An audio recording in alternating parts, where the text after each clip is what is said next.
Hey there, thanks for tuning in. Welcome to Investing in Germany, and today it's time for the weekly market update.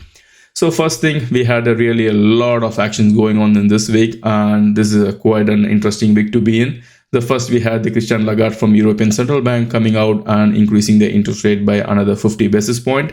So at the moment, the interest rate in European Union or Euro area is 3.5%. So this is in line with what she had promised in her last meeting, where she said that she will be increasing by another 50 basis point in March. But this time, unlike last time, she did not provide any guidance for the next meeting. So we have to really do a waiting game here, whether the ECB is going to increase the interest rate by 50 basis point or 25 basis point or 15 basis point or a pause. So we have to really wait and watch what's going to come in. I will not be surprised even if there is a pause, because the amount of banks going under in America is quite staggering. So maybe ECB might take a cautious step in the next hike. And another week, another bank going under in America. This time it's called First Republic Bank. As you can see, the stock price has crashed by 81.25% in a matter of days. And yeah, this is what it is. And I would say this is already a junk stock to be in. And there were like consortium of banks, 11 banks coming together and bailing out this bank, the First Republic Bank, by putting in like $30 billion. This is quite a lot of money to survive. So let's wait and watch how they are going to get back those depositors who went out. And what is really interesting for me to see is that why these banks came out in a really short period of time and rescued the bank. I would say that this plan was maybe drafted by the Fed and pushed into the banks, the big banks, and maybe the Fed asked the big banks to go ahead and bail out, because nobody wants to have the banking sector failing, because this is the backbone of any economy. From my point of view, these banks should not exist. These banks were created during the really low interest rate environment, and they don't have any business model to survive in a high interest rate environment. So that is my take.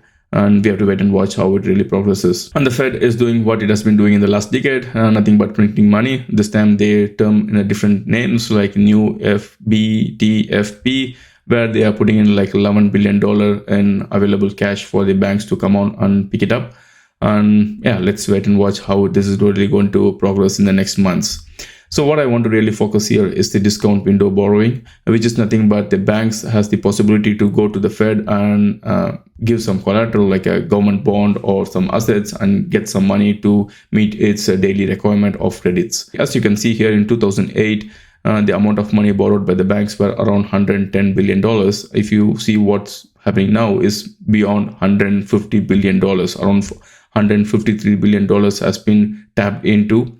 And this shows that amount of liquidity crunch the bank is having. And this shows how much money is being removed from the banking sector and flowing into a different banking sector. So this is a really, really strange situation to be in. And this shows how critical the small banks are at the moment in. And I would not be surprised if there are a lot of small banks going under the next months in the American market, because I don't think these banks really need to be exist in the market, to be honest. And Fed is coming out and providing around $11 billion under the name called Bank Term Funding Program, which is nothing but giving a 1-year loan to the banks which needs that money. The question is whether the banks will be able to pay out this loan within the 1 year, or how the Fed is going to manage this. Maybe they will again increase by another 10 billion or 20 billion. I don't know how much.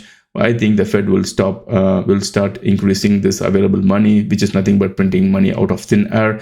This is exactly the problem what we have at the moment. So this has created the high inflation rate. This has created a lot of business model which does not have any value to be in the market. And this also created a lot of liquidity in the venture capitalist market. And Fed is exactly doing the same. And I'm really surprised to see that Fed is going back to their roots of creating money out of thin air.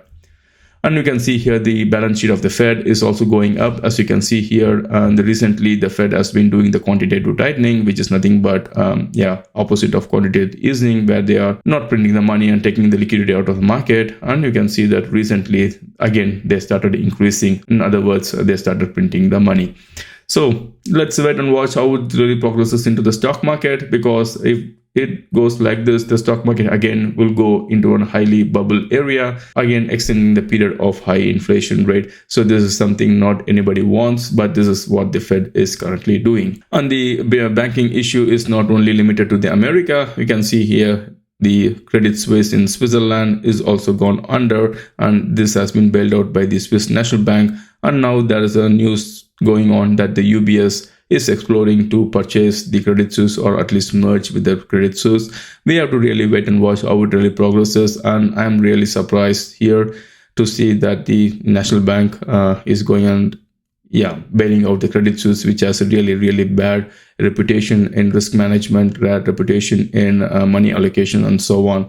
So it is what it is. The stock is already a junk stock at the moment, and I don't think there is any value at the moment with the Credit Suisse. We have to really wait and watch what comes in for the European Union. Now they have increased the interest rate by another 50 basis points, and the market is expecting that interest rate to peak at around 3.75 to 3.8%.